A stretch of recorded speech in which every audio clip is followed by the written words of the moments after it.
¿Hasta qué extremo puede llegar el cuerpo humano? Se sabe por sentido común que somos seres frágiles y que en cualquier momento, por la más mínima cosa, podemos perder la vida. Hubo casos donde las muertes sonaban absurdas, pero hubo otros donde hubo sobrevivientes a cosas que parecían imposibles, convirtiéndolos en humanos extraordinarios e incluso pilares fundamentales para poder comprender mejor la anatomía humana, convirtiéndose en objetos de estudio para la ciencia por lo increíble de su naturaleza. Contra todo pronóstico, hubo gente que sobrevivió a accidentes horribles de los cuales había nula posibilidad de sobrevivir. Tal fue el caso que te contaré hoy. Phineas Gage fue un obrero estadounidense de los ferrocarriles. Era conocido por ser uno de los capataces más responsables y capaces en su labor, ya que era sumamente eficiente y tenía un carácter manejable. Pero en el mes de septiembre de 1848, cuando este tenía 25 años, debido a un accidente escalofriante durante la construcción de un ferrocarril en Vermont, la vida de este joven cambió para siempre. Su trabajo consistía en volar rocas con explosivos para permitir así el paso de las vías del tren, y necesitaba para ello colocar pólvora y arena en un agujero perforado en la piedra. Por una distracción que ocurrió en una fracción de segundos, un error en el procedimiento hizo que, cuando este obrero intentaba compactar la pólvora colocada en la cavidad utilizando una barra de metal, saltase una chispa. La explosión de la mezcla se produjo a escasos centímetros de la cara del joven y, como resultado, la barra de metal de 1 metro de longitud y unos 3 centímetros de diámetro le atravesó el cráneo. La barra traspasó por la mejilla izquierda de la cara de Phineas Gage y salió por la parte del cráneo derecho, destrozándole el cráneo y dejando expuesto su cerebro. Sus compañeros, alterados por la situación, revoloteaban alrededor del cuerpo de Phineas, pensando que ya estaba muerto, pero un milagro ocurrió. Phineas recobró la conciencia unos minutos más tarde, hablando coherentemente, siendo que tenía un agujero que trazaba una diagonal desde una de sus mejillas hasta la parte superior de la cabeza. Partes de su cerebro habían volado y estaban esparcidas por el suelo. Inmediatamente lo llevaron al centro médico del pueblo, en donde lo atendió el Dr. Harlow, quien pudo sacarle la barra de hierro, curarle las heridas con gasas y mantenerlas limpias. El Dr. Harlow sería parte del milagro de Phineas, ya que contra todo pronóstico, este se iba recuperando poco a poco. Ya era increíble que llegara vivo a su consultorio, puesto que debía morir al instante. Eso fue un faro de esperanza para salvarle la vida. El doctor jamás se rindió e hizo caso omiso a quienes decían que era imposible salvarlo. Incluso sus familiares ya habían preparado todo para su entierro, ya que también Phineas había adquirido una infección muy grave en el cerebro, y en aquella época el estudio sobre las bacterias estaba en pañales, por lo que era casi imposible que alguien que adquiriera una infección de esa magnitud sobreviviera. Pero con varias curaciones por día, milagrosamente, Phineas no solo sobrevivió al accidente con la vara, sino también a la infección que poco a poco cedía hasta que se recuperó totalmente.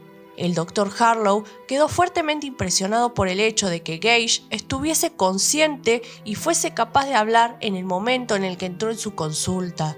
Pero lo más extraño fue que su paciente se recuperase a los pocos meses de haber llegado, tras haber pasado una etapa de fiebres y delirios por la infección que mencioné antes. De este modo, tras escasas 10 semanas, las funciones del cerebro de Phineas parecían haberse recuperado casi automáticamente, como si los tejidos celulares del cerebro hubiesen sabido reorganizarse para compensar la ausencia de varios centímetros cúbicos del lóbulo frontal. Así fue como Phineas finalmente regresó a su trabajo. Sin embargo, el Dr. Harlow le llamó la atención también otra cosa.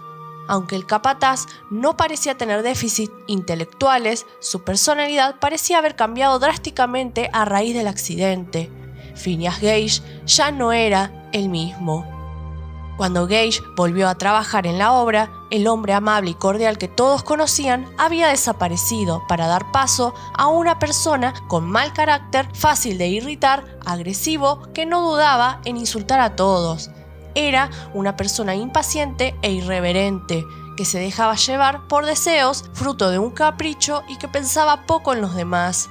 Pronto dejó de trabajar para la obra y pocos meses después, Phineas Gage pasó a trabajar en el Museo Barnum exhibiéndose junto a la barra de metal que le había atravesado la cabeza.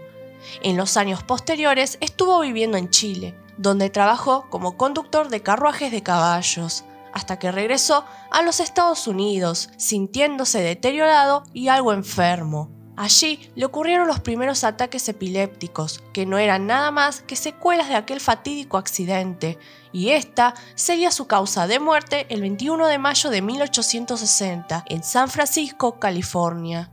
Este episodio histórico es asignatura obligatoria en muchas carreras universitarias relacionadas con las neurociencias y la conducta, porque, de hecho, fue uno de los primeros ejemplos bien documentados en los que se vio cómo cambios materiales en el cerebro modificaban no solo las capacidades cognitivas, sino aspectos de la psicología que tradicionalmente se han asociado al alma, es decir, a la manera de ser y la esencia de los seres humanos.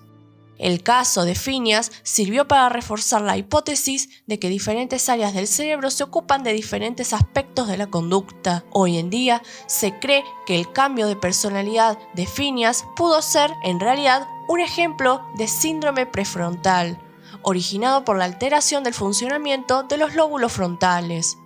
Esto explicaría que el nuevo estilo de comportamiento de Phineas Gage, que había sufrido el accidente con la barra de metal, se pareciera en algunos aspectos al repertorio de conductas esperables con alguien con personalidad psicópata. También hay otra explicación alternativa a su cambio de actitud. Los cambios se podrían deber al impacto social que suponía estar desfigurado.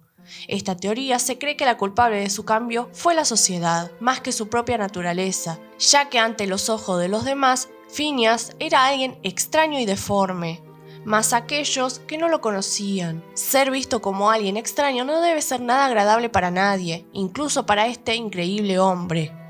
El cráneo y la barra de Phineas fueron donados al Museo Anatómico Warren de la Escuela de Medicina de la Universidad de Harvard en Boston, para poder seguir siendo estudiado, y así el nombre de esta persona se mantiene vivo durante cada generación de médicos, como uno de los casos más increíbles de la neurociencia. Si les gustó el video, denle like y compártanlo con sus amigos.